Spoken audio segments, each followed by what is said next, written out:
So blues and Alice is flat, based on Blues for Alice. Okay, there's a lot going on here harmonically, because you've got these 2/5s that are moving. So a lot of people are very curious how this comes about. It is a 12-bar blues, and you know the rule, to really nerd out here on the academic definition of a blues, is really any chord progression where the next important event is the 4 chord. So in this case, you know, we start in F major 7. You might think, oh, that's weird too. This isn't supposed to be dominant 7. But the point is that we start in F, and the next important event is the B flat 7 chord. So, you know, we have this chord progression where you have these 2/5s, you know, this 2/5 to D minor, 2/5 to C. But all of that is about getting to that B flat 7 chord in the 5th bar, which is, you know, you want to get to a B flat 7. If you're on an F blues, you want to get to a B flat 7 in the 5th bar. So all of these chords, so that's always the question people always have about the, you know, Blues for Alice changes, is that, oh, what, you know, where did he get all those chords in between the F and the B flat 7? And the thing is that they set up the B flat 7, that you've arrived there. So it's a perfect cycle. I think also that's what makes the chord progression intriguing and makes you want to come back to it. It has sort of a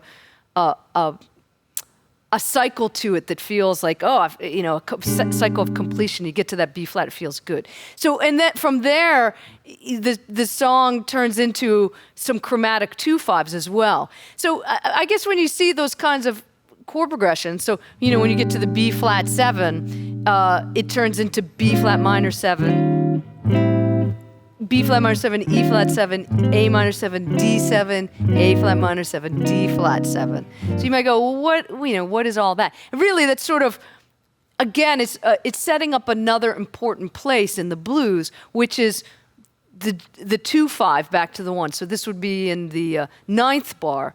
You know, in a jazz blues, you usually you'd go 2/5 1, right, back up to the top. So if I'm coming, it's just sort of a way to fill in, to target that G minor 7 from the B flat 7.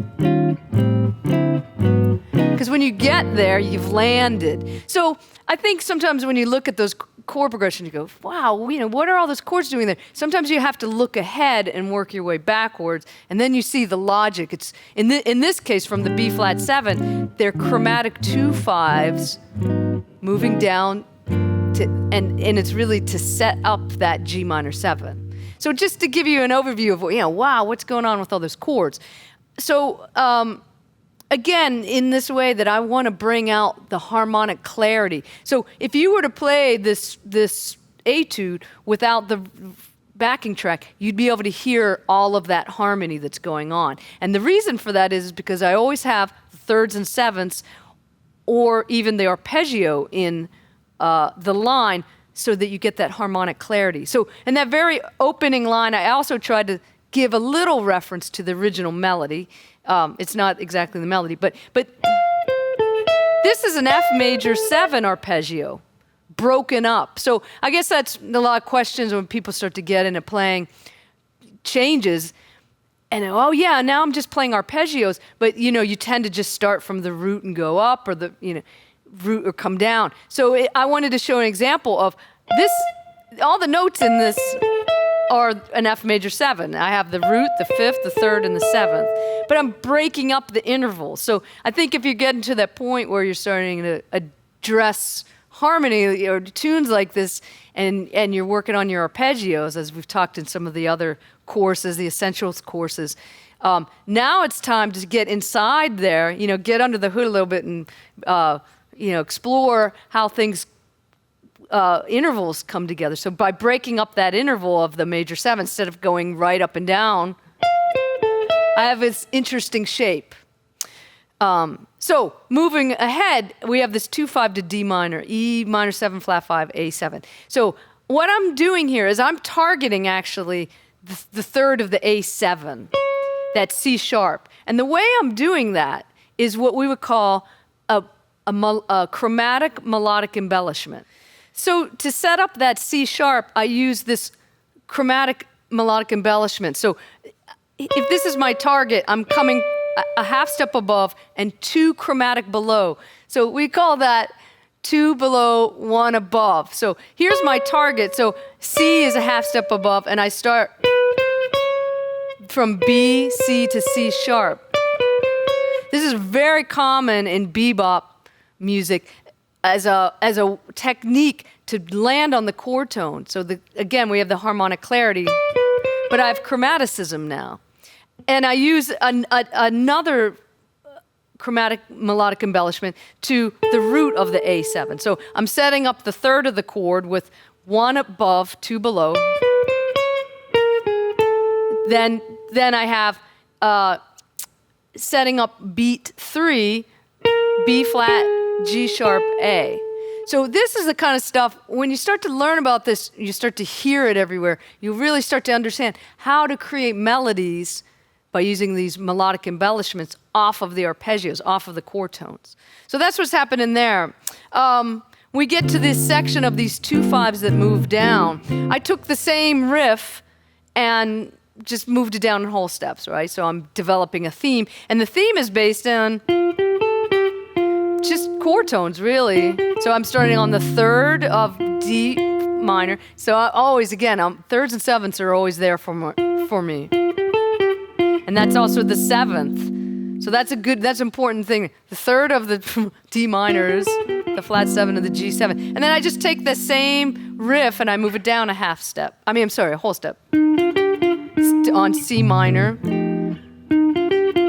Third of B flat 7. So hopefully you're getting the method behind my madness. So maybe is that I'm always setting up those chord tones. So the third of B7, B flat 7, right on the downbeat, and then to the flat third of B flat minor 7. So that's an important distinction there in that progression. B flat 7 going to B flat minor. The most important thing that moves there is that D natural, the third, to the D flat, which is the flat third.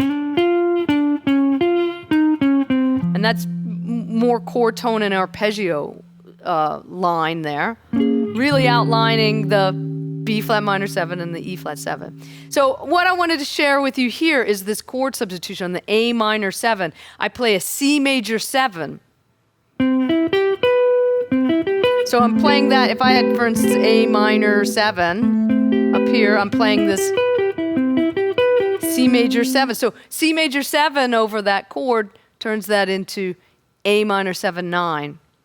Now, and I'm we have the A flat minor 7 is just moving down chromatically. So I move it down chromatically, but I displace the rhythm. So that's the other thing that's important about all music, but bebop in particular, is rhythmic placement and rhythmic phrasing. So I'm taking this major 7 arpeggio. First, I play it on the offbeat, 1.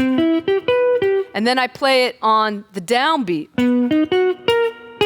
So we call that placement and displacement. Sometimes it's something very simple like that is so effective in terms of where you place things.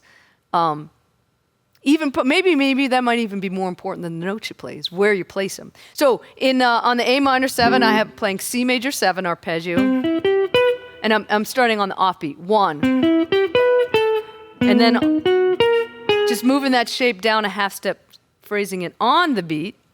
And then I use that same substitution again on the G minor 7. So I'm playing B flat major 7. And I'm actually literally playing,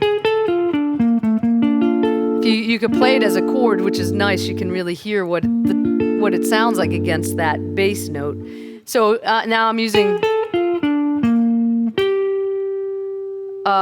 B flat major 7 over G minor, so it turns in that pretty G minor 7 9. And now on the C7, I'm doing a little bit.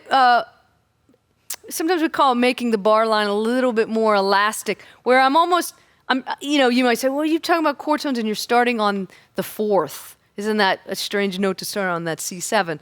And the reason why I'm using that note is because I'm carrying over that G minor 7 into the C minor, into the C7. So we call this making the bar line a little more elastic. So this was something we can talk about at another time. But, when you have these 2 5s, I guess the first step is you go, oh, there's 2 and there's 5. But they're actually a little bit more, there's a bit more fluidity between the bar line there.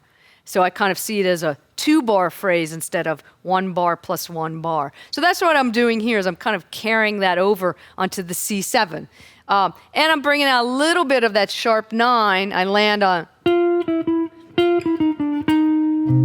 So I'm really bringing out the sound of that E flat against the C7, which is sharp 9. And I land on the sharp 11 on the F7. So I'm giving that to you to get that sound in your ear. Again, starting to hear some of these upper structures that make jazz so beautiful. Sharp 11 on a dominant 7 chord. So I land on that sharp 11. And of course, guess what? Chord tone, the very last chord of the song is a D7. And I play the flat 7, which is a C. So again, always hitting those chord tones. So I hope you get some good ideas of substitutions and use of chromatic embellishments on Blues and Alice's flat.